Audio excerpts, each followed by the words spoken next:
अमित शाह ने संसद में राहुल गांधी के आचरण की आलोचना करते हुए पूछा कि ये अहंकार क्यों है। पिछले 4 दिनों में 4 रेल दुर्घटनाएं हुई। सोनू सूद और कंगना रनौत का सोशल मीडिया वॉर। आइए शुरू करते हैं, एक करके सारी चीज़ों को जानेंगे। तब तक वीडियो को आप लाइक कर दीजिए, चैनल को सब्सक्राइब कर लीजिए। केंद्रीय गृह मंत्री अमित शाह ने शनिवार को संसद में राहुल गांधी के हालिया आचरण को लेकर उन पर तीखा हमला किया और कांग्रेस नेता पर एक और चुनावी हार के बावजूद अनुचित अहंकार प्रदर्शित करने का आरोप लगाया। रांची में झारखंड भाजपा के कार्य समिति की बैठक में पार्टी कार्यकर्ताओं को संबोधित करते हुए शाह ने कहा, कई बार हम देखते हैं कि लोकतंत्र में जीत के बाद अहंकार आ जाता है। झारखंड में ऐसे लोग सत्ता में हैं। वरिष्ठ भाजपा नेता ने लोकसभा चुनाव परिणामों का जिक्र करते हुए कहा, लेकिन हारने के बाद भी अहंकार, ये मैंने पहली बार देखा। अमित शाह ने कहा, चुनाव किसने जीता ये तो सभी जानते हैं, लेकिन कांग्रेस में जो अहंकार है वो हम सभी ने देखा है। संसद में राहुल गांधी की हरकतें और उनकी जो बातें, इतना अहंकार तो लोगों को 2/3 सीटें जीतने के बाद भी नहीं आता। उनकी ये टिप्पणी संसदीय चुनावों के बाद लोकसभा में राहुल गांधी के आक्रामक तेवरों के मद्देनजर आई है। लोकसभा में विपक्ष के नेता राहुल गांधी ने 18वें लोकसभा के पहले सत्र के दौरान सत्ता पक्ष के खिलाफ बेबाक हमला बोला। राष्ट्रपति के अभिभाषण पर धन्यवाद प्रस्ताव पर बहस में भाग लेते हुए कांग्रेस नेता ने केवल नीट और अग्निवीर का मुद्दा उठाया, बल्कि सत्तारूढ़ भाजपा पर उसकी कथित विभाजनकारी नीतियों को लेकर निशाना साधा, जिससे मंत्रियों का हस्तक्षेप करना पड़ा।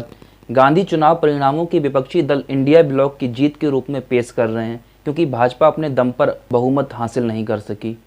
शाह ने कहा, मैं आज इस मंच से कांग्रेस नेताओं को बताना चाहता हूं कि एनडीए को इस चुनाव में पूर्ण बहुमत मिला है। अकेले भाजपा को 240 सीटें मिली, जो कि भारतीय जनता पार्टी गठबंधन की संयुक्त सीटों से भी अधिक हैं। वो पूछते हैं तो फिर ये अहंकार क्यों है। अब आप मुझे बताइए कि अहंकार अगर इसे कहेंगे तो सरकार जो हिंदू मुस्लिम की राजनीति में बिजी है उसको क्या कहेंगे। राहुल गांधी हर उस जगह जाते दिखे हैं जहां लोगों ने सरकार से आस छोड़ दी थी। वो गरीबी और अमीरी नहीं देखते, वो इवेंट पार्टी नहीं देखते, वो विकास देखते हैं। लोगों के लिए हमेशा अवेलेबल रहते हैं, चाहे वो रेल हादसा हो या हाथरस। सरकार ये नहीं देख रही कि देश में क्या हो रहा है, कैसे सुधार किया जाए। पिछले 4 दिनों में 4 रेल दुर्घटनाएं हुई। आज ही अलवर राजस्थान में मालगाड़ी पटरी से उतर गई। ये पिछले 4 दिनों में 4थी रेल दुर्घटना है। इससे पहले 18 जुलाई यूपी के गोंडा में ट्रेन दुर्घटना, 19 जुलाई गुजरात के बलसाड़ में ट्रेन दुर्घटना, 20 जुलाई यूपी के अमरोहा में ट्रेन दुर्घटना। देश में लगातार रेल दुर्घटनाएं हो रही हैं और सरकार की नाकामी साफ दिखाई दे रही है। सरकार की रेल नीतियों की वजह से रेल का ये हाल है। नरेंद्र मोदी केवल इवेंटबाजी में और रेल मंत्री सिर्फ सोशल मीडिया पर रेलें बनाने में व्यस्त हैं। एक तरफ रेलवे का बजट विकास और सुरक्षा की बजाय दिखावे और प्रचार पे खर्च हो रहा है, तो दूसरी तरफ यात्री की सुरक्षा को अनदेखा किया जा रहा है और सरकार झूठे वादों और हिंदू मुस्लिम में उलझी हुई है। साथ ही साथ आपको पता चलता हूँ कि सोनू सूद और कंगना रनौत की बहस कैसे शुरू हुई।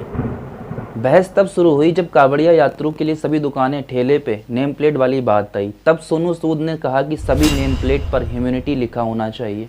तब कंगना ने रिप्लाई में लिखा कि ठीक है, ह्यूमैनिटी की जगह हलाल लिख देते हैं। इतने में कुछ सोशल मीडिया पे मीम्स वायरल हो गई कि कुछ लोग खाने की चीज़ों पे थूक के दे रहे हैं।